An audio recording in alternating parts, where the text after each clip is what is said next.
इसका उद्देश्य क्या है? अभी तो कमेटी बनी है। कमेटी अगर मेरे को भी बुलाती है या मुझे लगता है कि मैं कमेटी के समक्ष जा सकता हूं तो जाके अपनी बात रख सकता हूं। अगर इसका उद्देश्य है हिमाचल में और कर्नाटक में हाल के हुए चुनाव जिसमें कांग्रेस की सरकार बनी है उसको आगे काम करने नहीं देना, तो आपत्तिजनक है। आज आप एक व्यवस्था को लाना चाह रहे हो जिसमें कुछ राज्यों में हाल में चुनाव हुए हैं, इसको आज दिन से आप अगर लागू कर दोगे तो मतदाताओं ने अपने मत का जो उपयोग किया है और प्रयोग किया है उसके विपरीत आप जा रहे हो, जो प्रजातंत्र का आधार है। तो पहली चीज कि इसका राजनीतिक कोई उद्देश्य नहीं होना चाहिए। स्वच्छ अगर उद्देश्य है तो फिर चर्चा हो सकती है। स्वच्छ उद्देश्य आपका क्या है कि चुनाव एक साथ हो।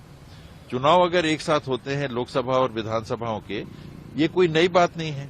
जब देश स्वतंत्र हुआ और हमने एक संविधान को अपनाया तो 1952 से जो पहले चुनाव हुए वो राज्यों के और केंद्र की सरकार के एक साथ हुए। उसमें अलग अलग समय पे चुनाव नहीं होते थे। अंतर कहां पर आने लगा कि अगर 5 साल के अंदर सरकार गिर जाती है तो अगली सरकार जो चुन के आती है उसको 5 साल तक काम करने का मौका मिलता है। तो जो एक साथ विधानसभा और लोकसभा के चुनाव का सिलसिला था वो टूट जाता है। 5 साल के लिए चुने गए, 1.5 साल बाद गिर गए आप। अगली जो सरकार चुन के आती है इलेक्शन के माध्यम से वो 5 साल के लिए और उसको समय मिलता है, तो 6.5 साल हो गए। लोकसभा के इलेक्शन तो 5 साल में होंगे। अब लोकसभा में अगर सरकार गिर गई, जैसा पूर्व में भी गिरी है, और बीच में आपको इलेक्शन करना पड़ा, जैसे 1977 में सरकार गिर गई और समय सरकार गिर गई, बाई इलेक्शन का बात आया, तो राज्यों में जो चुनाव हुए उससे केंद्र सरकार का जो चुनाव का क्रम है वो टूट जाता है। 5 साल का सिलसिला कैसे बरकरार रहेगा? तो नगरीय निकायों में और पंचायती राज में जो चुनाव होते हैं उसमें 5 साल के लिए अगर चुन के आते हैं, बीच में जो चुने हुए लोग हैं वो अपदस्थ होते हैं, तो शेष समय के लिए उनको काम करने का मौका मिलता है।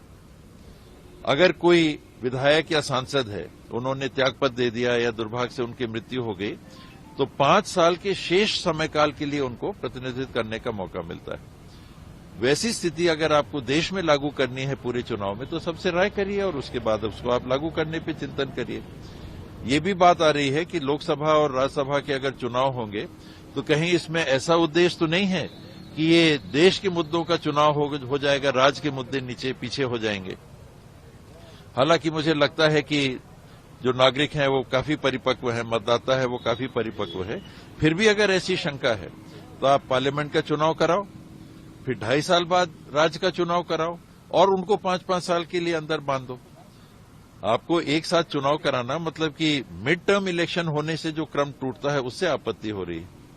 तो उसमें कई विकल्प हो सकते हैं, तो चिंतन करें, सबकी राय लें। और इसमें तो संविधान का संशोधन लगेगा। संविधान में विभिन्न धाराएं हैं जिसके तहत पार्लियामेंट के इलेक्शन और राज्यों के इलेक्शन की कराए जाते हैं, तो उन धाराओं को चेंज करना पड़ेगा। तो वैसा